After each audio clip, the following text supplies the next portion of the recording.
hated hated Russia so much because you know what? It's Russia. They're not bad guys. And Putin, he be chilling. He not with all that crazy ass shit that they be doing on this side of the world. So that's why all the propaganda is always going out Russia. But Trump is not bending over for Israel, bro. Let me ask you this very last thing. What would you then say, like, what the hell were we doing? When I say we, it's the United States and their allies, right? Mm-hmm. In Iraq, right? In Iraq? Yeah. One second. That was all intel coming from Israel, Shitrel. Anyway, and then you went 21 years, which costed approximately, and these are public numbers, in between $7 and $9 trillion in Afghanistan. You accomplished nothing, right? And all this is because you believe what these Eastern European colonizing, baby killing, satanic fucking little hats are telling people what to do, right? Mm-hmm. And it's like, now I'm not saying Trump is weird. As opposed to your parents, your Europeans. What are you saying? Gay King, why are you interrupting me, Gay King? Because I am a moderator and I can't. No, you're a gay King. You're not a moderator. You got a green vegetable, that's your name. Yeah, you've got your own vagina sitting there in your face. But do you ever see a vagina in real life, Gay King? Yeah. Oh, can you ask the McDonald's manager to reset the password? We can't hear you. Okay, when you let it look. Hold on, one second. All right, love it. Let him chime in real quick, and then just Brad, keep it concise so he can finish his point. But yeah, Brad does have the right to chime in. It is the point. So you have these Europeans telling us what we should do, but again, these are the same people who live under the very blanket of economic freedom, our own trade. They develop very little for the rest of the world. In fact, they rely on everything to be imported from China, etc. Now they're pissed about Israel. They don't do anything. This nation doesn't do it. He doesn't do anything or contribute. He doesn't fight. So my question is, why should we listen to these European people when they don't do anything? Like, why? Tell me why. Why would we listen to you versus against Israel? Because to me, both of you are the same. Just to finish my point, I'm Asian. I got a European passport, just like you are a European with an American passport. So you are more European than me, Gay King. Or should I call you Viking? Anyway, Cass, what do you think about like Israel sending you to go there, bodies getting piled up of U.S. citizens, U.S. military? Wait. No. You're going to answer my question before you go on. No, but you can't make me, Gay King. I can't. No, you cannot. Yes, I can. You can't make him answer a question. But then I don't have to let Mr. doesn't have to answer it, right? So then we're just at a viewpoint. So then Ludwig brings up the discussion. Because again, Sig, I'll ask you this. Why are we listening to Europeans tell us how we should conduct our affairs or how America should operate? Why are we listening to these guys who have contributed nothing to our society? Because freedom of speech, that's why. They don't have it. They passed laws to restrict freedom of speech in their country. They even have it. And we grown ass people just having a conversation, Brad. Yeah, just for the sake of this conversation. Yeah, I mean, yeah, Bradford. We're on the stage in Clubhouse. No, but I get that point. But KP wanted to throw his drunkenness in there. So again, KP said drunk, you fucked tired. Yeah, just stay being inbred and saying the dumb takes while you're fucking tipping that glass over. All right, Brad, just get in because hold on. Here's the thing. Ludwig was, and I don't want the mods to abuse your badge. I'm not abusing. All I'm asking is a simple question: Why is Europeans so worried about what America does when to me it just sounds like, hey, I don't want you to give it to Israel. I want you to give it to us. It sounds like they're the spoiled second child, that they're just pissed off that we're donating our time and money elsewhere. And they're like, oh, please, I need to be on welfare, and I need to. It sounds like you're describing Israel. And it sounds like you're describing majority Europe. Well, and why are you excluding Israel? If Israel is literally doing the same thing, they got free healthcare, right? Retirement, free housing. So now you admit that you guys do it, Right. and now you're just pissed off. Okay, so Yeah. let's say we do it. 1 second, Sid. So let's say we do it. Right? Okay, if you want to get into it, go ahead. Yeah, go ahead. I wanted you to be able to finish your point, my man. Hold on, Kaz. Hold on, real quick. Yeah, mods. What I don't want to do is I want to use the badge to moderate or a quick point, like how I did Mister. Just a quick clarification, and then let the person get back to the point. I don't want to go off into a tangent and derail what that person's point was trying to be. That's how I want the mod badge used. But I want to give Love a chance. If you want to go back and forth with Brad, while you got the mic, that's fine. If you want to change it up, but It's very simple to debunk his point, right? First of all, I'm not on welfare. Right? I don't do any of that because I'm like old school traditional. I believe that the man should make the money, right? Man makes the money, money never makes a man, Brad. I cannot say that about the majority of people that live in Israel, which are in general Europeans. So they're double fucking you. They're Eastern Europeans living in the Middle East that comes directly from your paychecks, taxes, right? So you're getting double penetrated. It's double degenerate. It's not just one penis, it's two sausages in one hole. Brad, you're worried about Europe? You're getting cocked. They live like kings over there. I'm worried Like about kings. Europe. I'm worried about Europe. Go to Europe again. I'm not talking about Europe. Why are you bringing up 20 billion. So wait, 20 billion versus 130 Super gay. billion. So again, 130 billion versus 20 billion. Europe takes the greatest chunk of my time, my resources, and to commit the most military asset. Why am I worried about Europe, who clearly can't defend themselves? You couldn't do it in World War I. You couldn't do it in World War II. You couldn't do it in any of your conflicts. In fact, you guys lost to a guy who went on hunger strikes in India and basically called himself Gandhi. So, I mean, you guys lost everything in your entire thing. You lost the Middle East. You lost everything. So you guys created all these problems, and now all of a sudden my tax dollars and my revenue have to go to that, and I have to support you guys at the most. We spend the most money in Europe as a whole than any other spot in the world. We spend more on you guys than we do on many of our own social programs. And you know what we can do? We can take all of that, put it towards our citizens to have free healthcare, free education. But no, we have to protect you guys from the big bad forces of the Soviet Union and other entities, and we have to sit there and go fight your wars. Because you know what? You guys are too fucking much of welfare kids to actually do anything yourself. And then you get mad at America for deciding which direction it's going to go in. You don't have a say. Otherwise, step up to the plate and cash in and pony up, but you won't. Because again, you guys don't do that stuff. So then the last thing I will say, you make this about what we are doing, right? While you have your little lap dog, your barking dog with barely any teeth, like a 90-year-old man, right? And some of you, go there. And then your fellow Americans come back in body bags and limbs blown off and PTSD, a lifetime of fucking pills to cope with days and whatnot more. So they're telling you, one second. Weren't you scared of Russia and I had to go? No, I'm not afraid. Weren't your leaders all cowering and we had to go? Who was we? The United States. Did you hear me complain about anything on this app? You guys cried. Your leaders. Who was you guys? Got up there. All the UN leaders, the EU leaders, got up there and cried and said we need to. When did you hear me cry, Brad? Provide the jets. Provide. You are defending Israel more than the U.S., Brad. We had to do energy reductions. Brad. Your point about Israel. Why don't you have no smoke for Israel, Brad? Why do when I have smoke? Where is your smoke? My money. If you want to smoke a cigar and need a lighter, Brad, you're not smoking shit. You're pretending to be smoking. You know what? It's just Brad, you just want to target Israel, and you don't want to take accountability for your own nation. That sucks. Why don't you have no smoke for Israel, man? Why are you digressing always to Europe and about what I'm complaining about instead of like the average American that is fucking disgusted by a bunch of colonizing white Europeans that are fucking blowing up babies? You are European. I'm a European citizen. Why are you not complaining about? So just are you gonna be a broken record, Brad? Okay, guys, let's keep the conversation. I just want to hold you saying that. Yeah, true. Look, let's let you chime in. And Payman's been waiting patiently, so let's get that.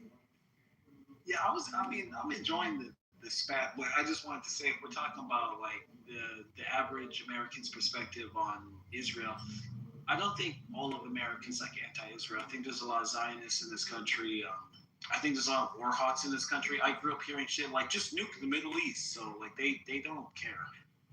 What they don't like is their prices going up, their gas prices going up, they don't even really care about the vets. A lot of that's bullshit. They don't care about the vets. They like glory, they love war, so they don't care about that. But it has to make sense. Right now they don't like the status of the economy, they don't like their budget, they don't like their living expenses, they don't like the income coming in. They a lot of them like what he's doing with ICE, so they're like, let's let that wrap out. Why can't we, focus on one thing at a time? Can we afford this? There's a lot of different things. I'm just being honest with you. Now, people on the left, yeah, people on the left are just like anti-war in general, especially they're humanitarian, so they can't stand what Israel's doing. But all of them, whether they're on the left or the right, are literally just like Israel. They're the Israel that made it.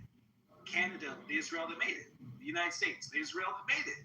Like, what are we talking about? Like, they killed all the natives, took the land, called it manifest destiny, talked about God and shit. Like, what do we? So now I get it. It's the modern era, so it's easier to have this. Oh well, my ancestors did all the genociding, so like. But truth, let me ask you something. Do you think a majority of Americans want Europe to sit there and tell them how they should actually be when we know for a fact that we have to fund everything they have from power? We have to provide their oil. We have to give them moderate. We have to intervene to control their energy prices so they can afford to keep their homes. We have to sit there and provide the trade routes. We're the ones having to deal with the straits primarily 99% of the time. And so why would we listen to a bunch of Europeans saying it's just you need to stop listening to Israel, when in fact we should just be stopping listening to Israel and Europe and say, no, we shouldn't be listening to any of you guys because all of you are pretty much in the same camp. You create the same problems. I can agree with that too, because they basically offshore their military expense to us and then invest into their own local infrastructure and social policy, and then wag their finger at us for not having that infrastructure and social policy. And it's like, it's because we're literally funding your defense. Like, if Russia wanted to gobble them up with China, what the fuck would they even do? So look, I'll say this. That's changing now. Because my question would be this to everyone. Thor, you just got on stage, bro. There's people waiting to speak. Just be patient. Just be patient, bro. He literally just got on stage. Payman's been waiting a long fucking time. Actually, Payman, you got the mic. I want to let you go. You've been waiting a long time. Payman hasn't interrupted anybody. Yeah, go ahead. Thank you, Liz. I appreciate your time. Thank you very much for giving me a chance to talk to your stage. But what I'm saying is, like, we have the biggest conflict in the Middle East, and the Arab-Israeli fight forever. But all of a sudden, we have the one. Payman, can you get a little bit closer to your mic, bro? It's hard. You're really muffled. We're trying to hear what you're saying. Yes, sir. What I'm trying to say is that we had a Middle East conflict, and they were fighting forever, and all of a sudden, the one man came with the name Anwar Sadat, and he said, we don't want to fight anymore. We want a normalization. And he traveled to Israel, and in the parliament of the Israel, he gave the historical speech, and he announced, we don't want to fight anymore. And we want a peace, and we want just, relationship, normal relationship.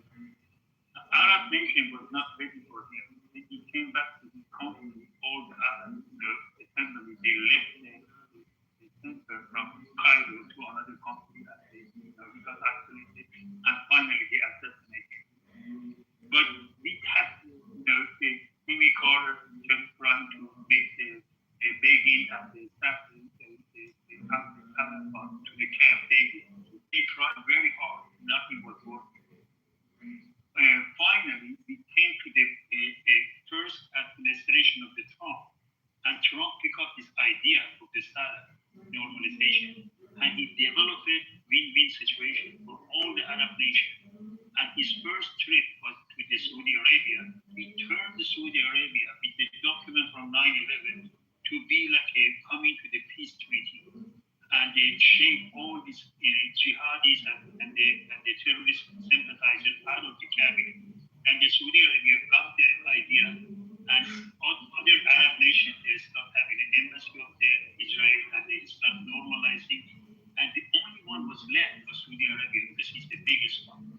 Then he came to United States in the Biden's time in the media, and he said, "I am ready to normalize my relationship." All the eyes was looking around it, and all the head turned 180. What? Yeah. Saudi Arabia left the Camp David, and the Saddam is announcing he's willing to normalize the relationship. The fight is over. That was beautiful. 28 September in all the media in 2002. Then, on the October 5th, the Islamic Republic of leader of Iran, the one he just got killed, he gave the historical speech, and he says, anybody who wants to walk in that path of normalization, you're going to break his leg. And October 7th, Hamas men invade the country and show all these ladies and girls with the bloody pants and the naked in the back of the pickup truck, and all that scenery was for what? To make a graphic scenery, to make a retaliation and revenge. And what you see in Gaza Strip is drawn by Hamas in the foundation of the financial and support of terrorism by Iranian government. They destroyed the peace, the Abraham Accord. But did the Arab nation fall for that? No, they knew it was Iranian trap. They were very angry what happened in Gaza, but they never dropped the plan. Biden destroyed every plan he got it from the Trump administration, like a beautiful Keystone Pipeline plan and everything, but he didn't touch the Abraham Accord. He knew he's a genius, and he kept it, and he tried to capitalize on it. And then Mohammed bin Salman, yes, the head of the Saudi Arabia, in his time, he was ready. It means if it was happening, the credit was going to Biden, but it didn't happen because Iran didn't let it happen. Trump came from the beginning. He said, "You know what, Iran? You are responsible for all this murder and the destroying the Gaza Strip. I'm going to get you." Then they came to see, to study what is the case of Iran. They saw people in Iran know what happened. And what is the Iran in opposition? Because all the country in the Middle East are pro-West, and Iran was the pro-West in the Cold War. He was inside of America.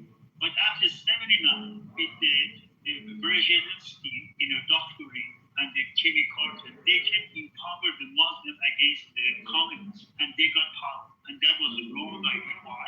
Because Bin Laden, he got power, he came to the United States, the twin power. And after that, Iranian, when they got the power, the Islamic radical, they captured the embassy of the United States for 444 days. And they started the state terrorism in the war. Never been happened before. It means the Brzezinski doctrine and the Jimmy Carter policy, it was so bad, the Cyrus Khan said, "You know what, I'm going to quit. You guys can stop." And he quit. Now, the Trump, he came and picked up this idea and developed it beautifully.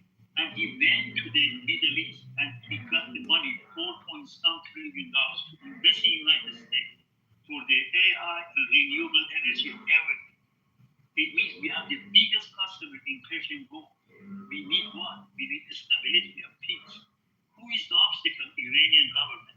What is the situation with Iranian government? Oh, they have opposition. Since the government of Iran is hating America and Israel, the opposition is towards West. Very unique opposition, which we don't have it in Middle East. All the opposition usually are anti-America, anti-Israel, but this one is unique because it came from the leftist government. And this is the one you have to asset and capitalize and change the government, because this is not the time they capture the embassy. This is the time all people in Iran, they come to the street in the millions and they get massacred. They come to diaspora in everywhere in Europe, in United States, Los Angeles, in Toronto, Canada. In the big number, they come and say, "We don't want this government. Now is the time. You're taking care of this." And who is your ally? The Israel is the existentialist threat from Iran, and yes, taking care of it. It's a wide verse. You come on the street, either you shoot me first or I shoot you. Either or. You don't have no other choice. Then Israel is trying to sacrifice. United States willing to bombard and just lose it for Iranian people to get the power from these radical people? And who is getting benefit? United States. Why? Because China is getting the bargain price oil from Iran and Venezuela. What does it mean? It means when the oil, imagine the price of the barrel of oil is $100. Since Iran and Venezuela are in the sanction, the Chinese is the only one they can buy it with the trade. Not getting sanctioned, not getting punished. How much they pay? They pay the stolen price version. It means $100, they pay $35. What do they get? Do they pay by the money? No, they pay by China goods, a piece of junk. And United States say, okay, if I'm taking care of this treaty and the Abraham Accord and they're serving my customer in the peace, then I'm going to grab the China to come into the market and buy the regular price market, and he compete with me with the regular price market, not the stolen price market. Then it's going to be a win-win situation for United States. And anybody says Israel and this and that, and the United States fall in the trap because Israeli, lobbyists, and they find it. They have no idea what's going on. They have no idea how much Islamic situation is going to develop. Is coming to the United States in the big chunk. If you're taking care of it, it's going to be like that. Whereas the Gorbachev, please bring the wall down. This wall of the Islam radical from the Al Qaeda and ISIS and Islamic Republic, and after that it's going to be Muslim Brotherhood. Iran is going to create a big thing in the Middle East, and it's going to be a beautiful ally because they came from lefties and they love America and they love normalizing relationship with Western and are not threatening to Israel. They can spend the money and time for competition with the economy and peace one for completely lot of time. And the Saddam and the normalizing relationship finally came to picture from 1975 to 2026. And this is the winner who you should. Well, I'll say this, and it's really dangerous right now because, yes, the United States, they took Venezuela, they're about to take Cuba, and now they're assaulting Iran. Remember, Venezuela and Iran are China's two biggest suppliers of oil, and they were getting a lot of cheap oil from those countries. So now they've been cut off from that.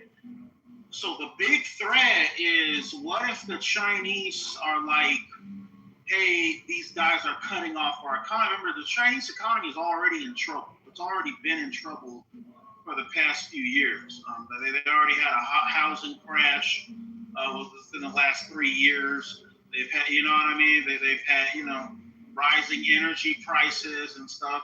They have a demographic crisis. Okay, they have this crisis with their young people who are discontent, and they're doing like this whole lie flat thing where they don't. China has a lot of problems, and now you're going to cut off their oil supply. If you better hope that their mindset isn't like, okay, they're going to cut off our oil supply. They're choking us. They're trying to cripple us, bring us to our knees. Let's launch a hypersonic missile Pearl Harbor. Let's take out all the American aircraft carriers in one day. That'll never happen. You know what I mean? But you have to think like that because, well, see, they didn't think Pearl Harbor was going to happen either. And they did know Pearl Harbor. They did it. No, because you know how I know? Because the fucking generals at Pearl Harbor, they had all the airplanes lined up wingtip to wingtip because they didn't think it was a big deal. Your fucking president knew. And then they came in and they bombed all the planes. They bombed all our planes. They bombed all our battleships in one day. Bro, they knew it was gonna happen. So yeah, it can happen. So what I'm saying is this. But hold on, bro. Let me just say this. Let me finish. What I'm saying is this, right? Because go ahead. The president knew Pearl Harbor was going to happen. He went and got a massage and got high. And he let this shit happen. Because they wanted a reason to enter the war. That's not at all. Well, I'll say this. Well, look. They knew it was going to happen. I'll say this. is that that hypersonic missile threat, that's a real threat. That's a real okay. Hypersonic missiles are a real thing, and I don't think people understand what hypersonic missiles are, just how terrifying of a weapon, the hypersonic missile is. Okay, you're talking about a missile that you can shoot that is connected with GPS, it's connected with satellites, it's smart, okay?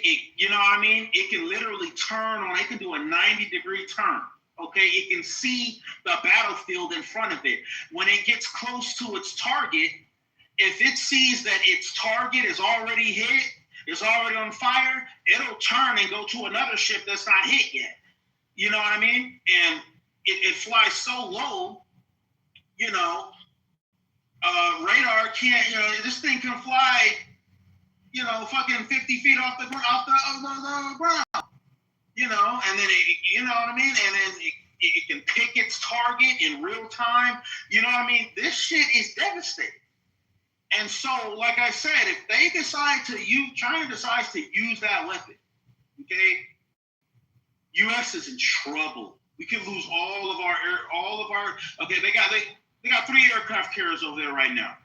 Okay, they got the Gerald R. Ford, they got the Abraham Lincoln, and they're about to put the George W. Bush over there because they're getting ready to send ground troops into Iran. All 3 of those carriers are in the same place. Two of them are in the Mediterranean. One's in the fucking Persian Gulf. So they know where they are. The Russians are sending the Iranians, intelligence about where all of our military assets are. So they know where our carriers are. They know where our destroyers are. All they got to do is group up those missiles. And look, the way it works, if they launch a drone swarm, missile swarm, okay, and then you launch 5 or 6 hypersonic missiles with that, okay, the automated point defense on these destroyers, it can't decipher between, just the regular missiles and the the ballistic missiles and the hypersonic missiles. Okay, so it can't prioritize. It's trying to get all, shoot down all these missiles. Okay, the system's gonna be overrun. And one of these hypersonic missiles, it's gonna get through, man. It's gonna tear these ships up, man.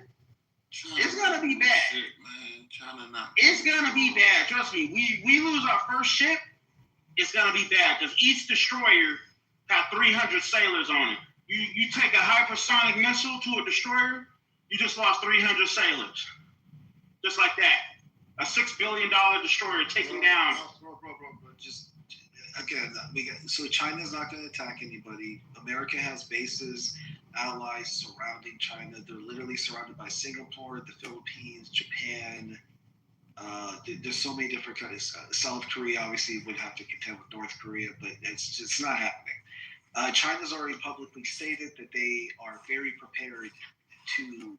They said China will never be the first strike, but we will have a definitive second strike. So basically, their setup is who would attack us.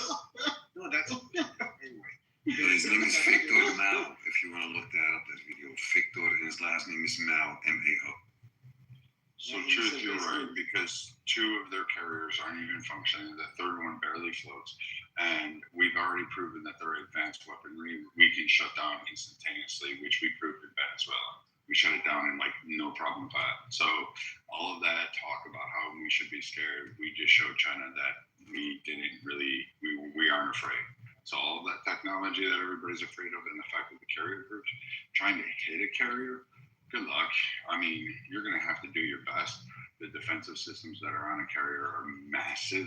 You're not getting through that. And then you have ancillary craft, because no carrier sails alone. You have anywhere from 9 to 11 other craft that are designed and purposely placed there to actually protect the carrier, along with subunits that are underneath floating around. You're not going to get there. And then we have Space Force who's operating SATCOMs all the way to the top. You're not going to be able to target a carrier. It's just not going to happen. Yeah, that's true, man. Yeah, China's bluffing, bro. Even their air defense, man. they're bragging about a Gen 6 fighter and shit. It's already been debunked, bro. It's China's just full out here. Yeah, China. No, but here's the thing. In war, you cannot underestimate your enemy. And the problem with us Americans is, yes, we have a powerful military. Okay, we're used to seeing our powerful military go all over the world and exert America's will over the world. But see, they're gonna fight this conflict, multi-dimensionally. Okay, so yes, they will get those hypersonic missiles. They'll find a way to get those hypersonic missiles into Iran. And once they're into, it don't take a lot of them. They can send them 100 of those hypersonic missiles. Get them into Iran. We basically they already have. We lock down the air. We lock down the sea, so you can try to transport them to the land. But there's a big country that doesn't really like China, so they can't do it there. That's called India. You're not going to smuggle them through Pakistan, and they're not going to bring them in through Russia, because Russia will take that shit, because people forget that Russia and China aren't really friends. They're still fighting over territory. Okay, how do you know? Because we can see the border clashes. Okay, but how do you know they're not going to send it in through Pakistan? Because they will disappear in Pakistan, like everything. Okay, else. let me ask you something. Where was Osama bin Laden hiding?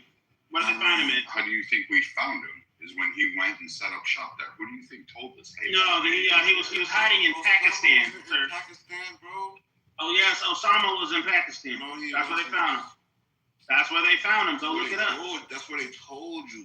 That's where they got him at. Now see, here's the thing. All right. Iran still has nations. Hold on. Iran still has nations that will support North Korea. They're saying they're going to support Iran. China, of course, is going to support Iran. Russia, of course, is going to support Iran. This makes no sense.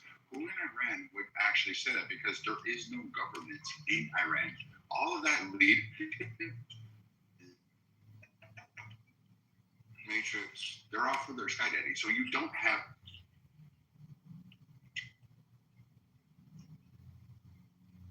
Hello? Wait, Viking, are you there? I think you're in a matrix, buddy. In the matrix, brother. Okay, so who in Iran is pulling the strings? Because there is no leadership in Iran that's able to actually coordinate that. And nobody's going to send their top tier weapons defense systems to an unstable government where nobody knows who's in charge. All right, well, now listen to me, buddy. Every day you see those missiles, they shooting those missiles. Every day. The other day, they just shot cluster bombs over Tel Aviv. Every day. The other day, I think, was it yesterday or today, they just hit fucking Dubai airport, almost blew up an A380. Okay? All those planes that Emirates has, that world-class airline that they got over there, they're about to lose all of that. Okay? They got missiles landed right into the airport. Okay? So somebody's giving the orders to shoot those things off. And you're telling me they don't have a government, they don't have a command and control. No, somebody is giving orders to keep firing those damn missiles. So, yeah, that means those can be somebody's in charge. But see, here's the thing. But hold on, let me finish. No, stop. I'm saying, what is China going to do is send their top tier missiles and defense systems to who? Who are they going to send it? Because all those things that you're describing are coming from ancillary generals trying to vie for power. No, see, here's the thing: is that what's happening is this: is that and the Trump administration. It's very simple. China invests 4.5 billion in Iran. Do you know how much in Israel? Well, now, buddy, my issue with you, buddy, is your audio. No, China has a more investment in Israel than over Iran. 4.5 versus 15 billion. Okay. It means China has more interest in Israel than Iran. China has more interest in the United States and Saudi Arabia than Iran. He doesn't want to compete his interest in Saudi Arabia and Israel over Iran. He's not going to sacrifice that. He's not going to send any kind of missile or anything. He has all his time. He didn't do shit because he's looking for his money. They are economy people. They are not stupid. They look at the market in Saudi Arabia. They look at the market in Israel and the United States. And Iran is a piece of shit for them. They're just treating it like a napkin. They get in a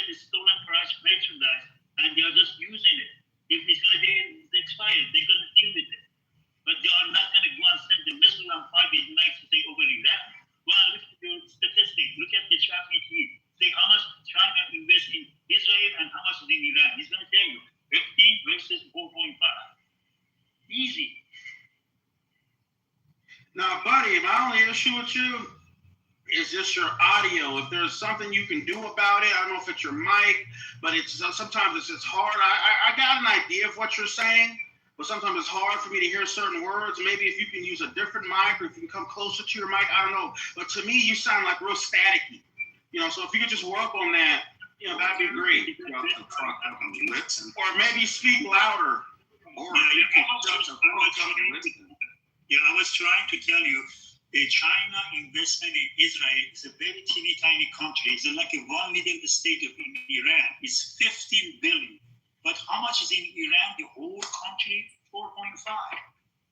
How much China has an investment in United States and Saudi Arabia? A lot. Does he's going to interfere that because of the Iranian? No, he's not stupid. He's a market guy. He knows how to count his money. He's using Iran for bargaining price to get the oil. And after he's finished the expiration date, he's going to accept it. Okay, United States came and captured the market. I have to go to the real market and buy it $100. I cannot buy it 35 anymore. It's done. It's finished. He has a bigger picture for his economy than to just come sacrifice his economy for Iran. He's not going to do that. This kind of idea and the way you're looking at it is the wrong angle. It's not the correct one. See, you're looking at it from like an outsider, but you don't understand just how desperate the Chinese are, okay? Xi Jinping, he's desperate, okay? Sooner or later, he's going to have to invade Taiwan in order to reunify China. If he cannot deliver Taiwan, he's going to fail, and the CCP is going to fail as well, because their whole theme is a reunified China, and Taiwan is the last part. How are they going to invade? How are they going to invade? They can't get through the subnets that we have in place there. And then you have Japan, Philippines, and Australia, along with a multitude of other nations that are, including India, that said they would actually go to defend Taiwan. So now China's not willing to take a fight on with India. They're like, no. So if you're going to have this geopolitical, okay, so what have we placed in the Taiwan Straits? Like, what have we the only placed? thing that Taiwan wants to do is a culture. He brought up a good point. Well, like you can maybe a cultural change. Maybe they can do an election where they want to go back to China. Maybe that happens, or they do an economic war in which Taiwan fails, which is so far Taiwan's winning. So Taiwan is winning. Yeah, right. Like I'm losing. Like what do you mean they're going to invade them? They can't. They wouldn't do. Yeah, let me explain. All right, let me explain. Here's the situation. Wasn't that during the first Trump when he said you go over there fuck with Taiwan, I'm gonna fuck you up? Just real quick, let me kick my 2 cents. As Mike and Brad just brought up, China doesn't want war with anybody. You have to understand, China. Mister, chill.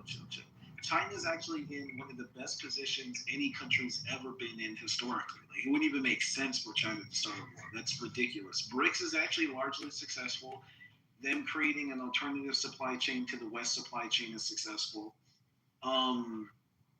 When you measure your success by comparison, that's in the same way that's the thief of joy for an individual. It's also an incorrect way to look at geopolitics. The Earth is huge, right? There's a lot of room for a lot of giants. And China went from 100 years ago being a country of peasant farmers to being a superpower. So, China's population is a huge advantage. They have more people with master's degrees than we even have people. That's nuts. They have 400 plus million citizens with master's degrees. So China's in a good position. They don't want war. It would screw everything up. This would be the perfect time for them to start a war for the West, funny enough, because it'd be a slugfest. Everyone would lose, but we'd still be there at the end, and they'd be fucked.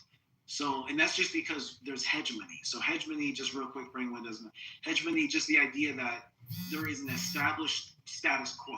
There's an established global reserve currency, for example, in the dollar. Over 60+% of transactions that occur worldwide utilize the dollar. Most nations, their reserve currency is the dollar, even if they have their own currency. This matters because people are not incentivized to want the dollar to collapse. Therefore, they're not incentivized to want to watch the West defeated. They might want a West equalizer, though. They might feel like, hey, the West is too high on its own supply. It's a monopoly. So they kind of like the idea of alternative power, but they don't want to destroy the power that exists. So China does not have any allies that would actually go to bat for it against the West. Those allies wouldn't win. They're surrounded. China is surrounded. And China's not going to war with India. India's got 1.1 billion people. Again, like, you got to understand. India has 1.5 They're building billion. their ability to go to war in a defensive position. They are not trying to be an aggressor. When it comes to Taiwan, that's geopolitical as well. If America put their dick on the line and said, look, you touch Taiwan, we're going to World War III, and China believed them, this is important because Putin was told that by Obama in Georgia. Putin didn't believe him. And he was right. Obama was bluffing. So that kind of matters too. If it's not a bluff and they know it's not a bluff, they're not touching Taiwan. If it is a bluff and they can tell it's a bluff, they're going to touch Taiwan because they've set themselves up to be embargo proof. They don't care if we embargo them. Hence why we're doing shit in Venezuela and Iran and Greenland. Like, this is a mineral and a resource war. This is a proxy war. This is a cold war. This will never go hot. What you're saying is like China, the U.S. would interfere if China would decide to take Taiwan. I doubt we would militarily, but we'd probably proxy the hell out of it. We'd put all our allies in the area. We'd probably threaten them and bluff and see if they back down. And then the Proxy wars, tariffs, taxes, all that, the standard. That's what you're saying. Exactly. Yeah. Yeah, because America, the West doesn't want to war with China. It doesn't even make sense because now you're going to war with China and all its allies. You're inviting terrorists. Then your iPhone is going to be $5,000. You know. That's what it is. Like, there's very little that's being fabricated in the U.S. or in Europe anymore. Just look at every fucking label around the house, including your clothes, your shoes, your underwear, your furniture. It all pretty much comes from China. There's maybe one or two items not, but the rest is all damn fucking China. So if you declare war on China, it's sort of like it's a self-inflicted wound at this point. It's like, what are you gonna do? Like, you're gonna pay for your average fucking desk? It's like $50. You're gonna pay like $500. What is a fucking computer is gonna cost? Right? The fucking gas station charger, that's $10. Oh, it's gonna be 50 or 100.